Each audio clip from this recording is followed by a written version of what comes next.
Et voilà, c'est moi le tube, c'est ce que je préfère. De loin, c'est une sensation unique. De toute façon, tous les surfeurs, ils savent quoi. Hein? Only the surfer knows the feeling. Hein?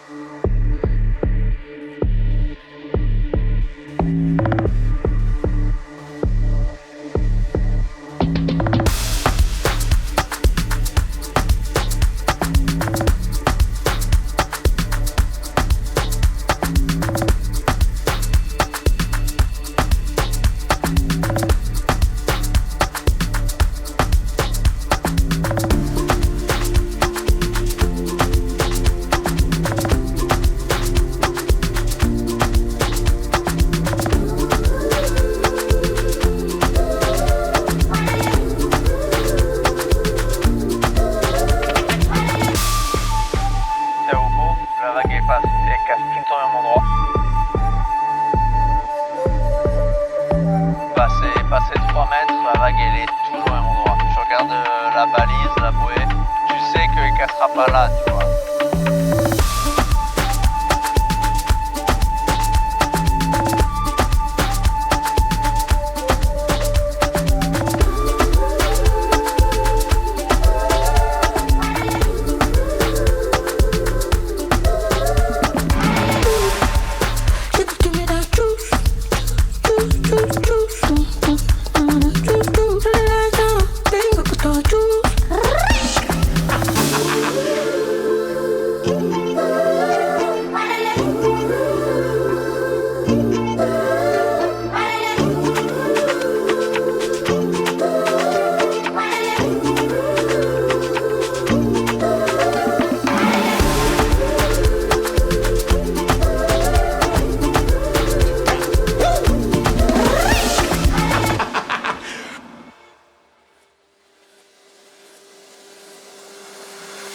Pourquoi?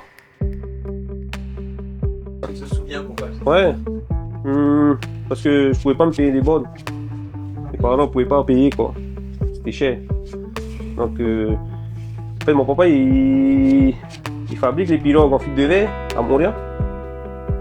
Et comme je lui ai parlé de mes boards, donc il m'avait demandé si je voulais pas apprendre à fabriquer des planches de surf.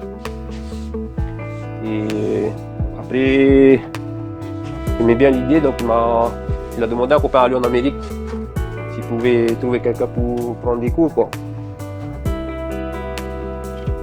Et voilà, jusqu'à maintenant. Pour parler du projet Alaya, il est en lien directement avec la forêt. Ce que je transmets à travers mon œuvre, c'est pas juste une planche de bois qui est belle. Ça traduit aussi une simplicité à travers mes planches, à travers ça, c'est un retour aux sources. Les ancêtres, partout dans le monde, là, elle a existé. Même si on n'a que des petits...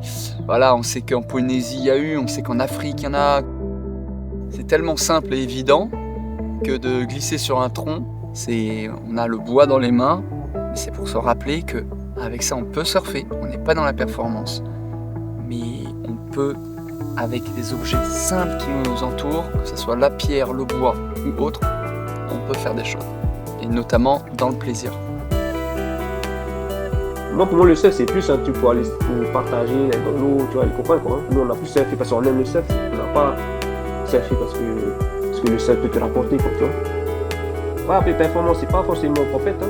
Performance tu peux aussi avoir un bon niveau et surfer parce que tu aimes ça quoi, tu vois. Après à un certain âge, quoi, tu vas plus aller sur ça, tu vois, ça ouvre un peu plus la porte alors que avant peut-être à 30 ans, tu arrêtais quoi, les surfer. Ils sont contents, tu vois, de les voir contents, de pouvoir retourner à l'eau, c'est ça qui est top quoi. Tu as l'objet dans les mains, tu as la mer, tu peux tout faire. Donc tu peux juste aller, enfin, c'est aussi ça, c'est le jeu quoi, qu'on a derrière quoi. Avec ça, de toute manière, le but c'est pas de se prendre au sérieux. Vamos nego papo fandango caçula fubá, moleque entender cafuné mufuca. Cafuga calunga carajé, vatapá gogô bobo nogo. Efo, camunongo efo, mundo efo, fubá.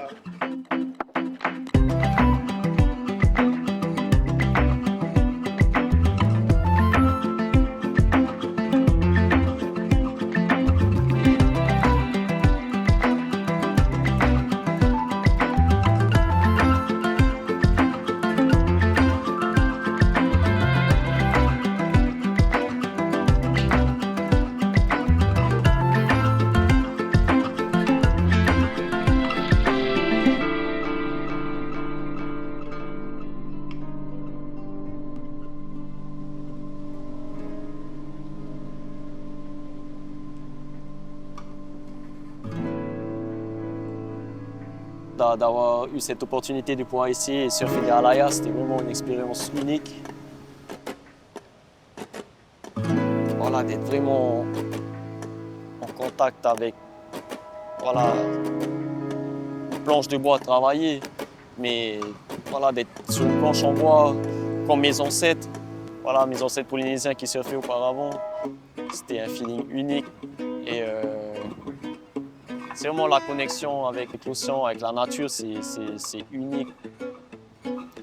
C'est ouais, c'est une sensation vraiment pure, juste la pure glisse, de pouvoir prendre la vague, se lever et commencer à vraiment avoir cette sensation de glisse avec la alaya. C'était un petit challenge, mais voilà, une fois que j'ai chopé le coup, j'ai vraiment adoré.